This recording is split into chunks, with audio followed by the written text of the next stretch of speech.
Assalamualaikum warahmatullahi wabarakatuh. Selamat datang di channel DKN Horor. Channel yang akan menceritakan seputar cerita horor yang pasti menyeramkan dan akan membuat bulu kuduk Anda berdiri. Cerita apakah yang akan disajikan di video kali ini? Oke, siapkan cemilan, pasang handsfree. Kita mulai ceritanya di channel DKN Horor.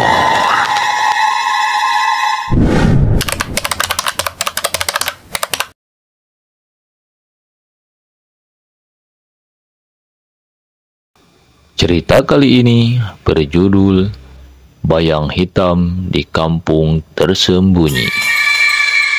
Romi tak pernah membayangkan akan kembali ke kampung tersembunyi. Kampung itu, sebagaimana namanya, memang terpencil dan tersembunyi di tengah hutan lebat.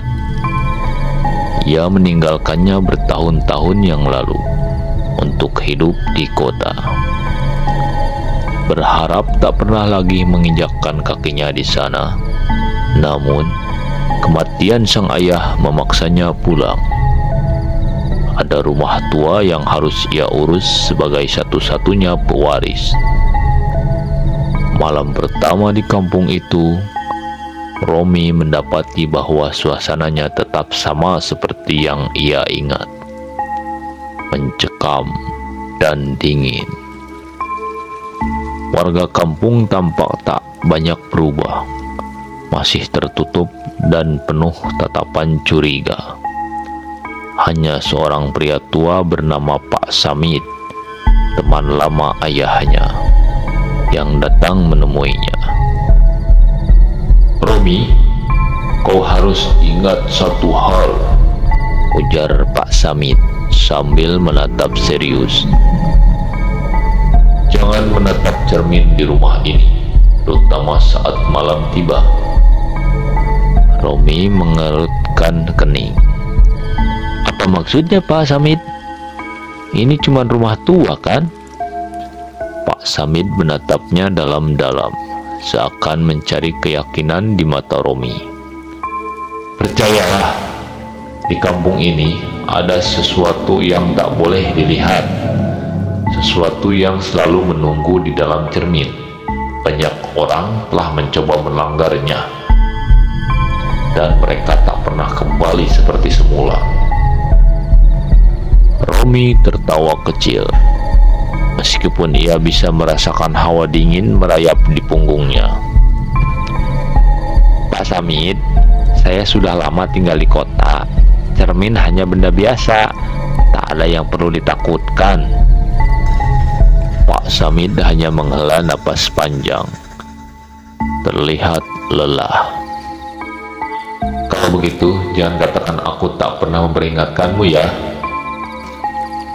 Malam itu, Romi duduk di kamar peninggalan ayahnya. Di sudut kamar itu berdiri sebuah cermin besar, yang permukaannya sudah mulai pudar dan kusam. Entah kenapa, meski dirinya merasa sudah dewasa dan rasional, ada rasa tak nyaman saat ia menatap bayangannya di sana. Seiring malam semakin larut, ia mulai merasa seolah ada sesuatu di balik cermin. Awalnya hanya bayangan samar, tapi semakin lama ia menatap, bayangan itu serasa semakin jelas. Romi menggigit bibir, mencoba membuang rasa takut. Namun, tiba-tiba ia mendengar sesuatu. "Romi!" Suaranya pelan, nyaris seperti desiran angin. Romi menoleh cepat, tapi tak ada siapapun di sana. Mungkin hanya imajinasi, bisikannya pada diri sendiri. Ia memutuskan untuk berbaring dan mencoba tidur. Namun, saat ia menutup mata, ia bisa merasakan seakan ada sesuatu yang memperhatikannya. Dengan jantung berdetak cepat, ia mengintip ke arah cermin. Dan di sana, Di balik bayangan dirinya, tampak sosok hitam tinggi dengan mata merah menyala. Romi, lihat aku. Suara itu lagi, kali ini lebih jelas dan mendalam. Romi terlonjak bangun. Keringat dingin membasahi dirinya. Ia berlari keluar kamar dan menuju ruang depan, mencoba mencari udara segar. Di ruang tamu, ia bertemu dengan Bu Sum, tetangga sebelah yang kebetulan lewat.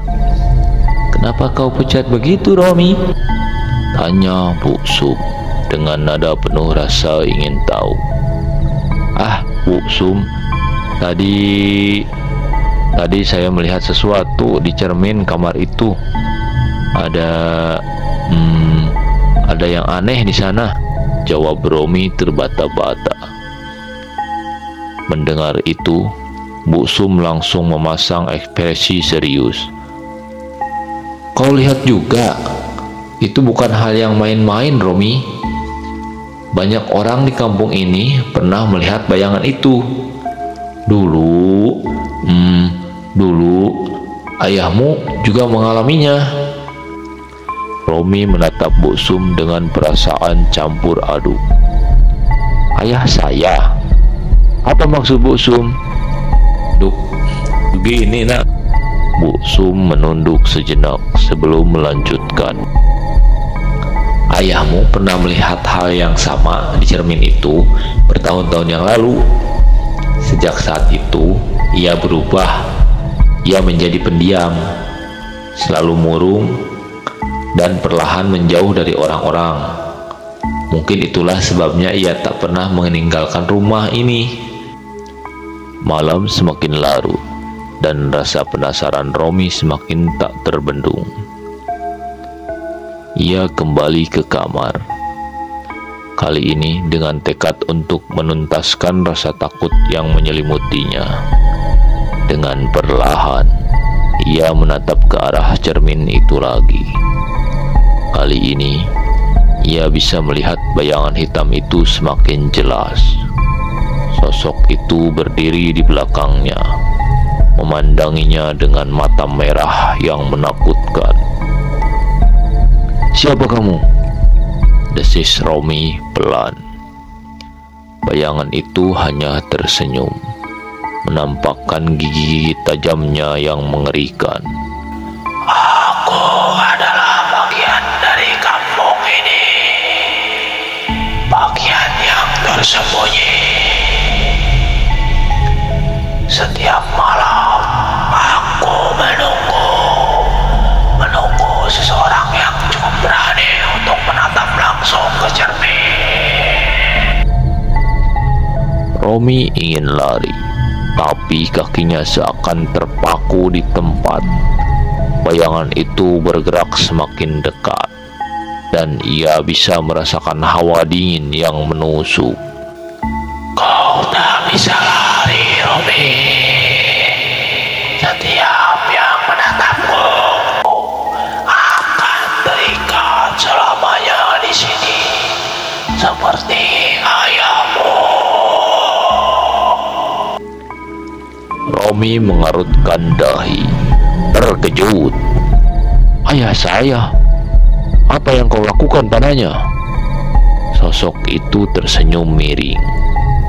"Ayahmu mencoba mengusirku, mencoba menghancurkan cermin itu, tapi aku terlalu kuat. Dan sekarang giliranmu, Romi." Dalam kepanikan, Romi mencoba berpikir cepat.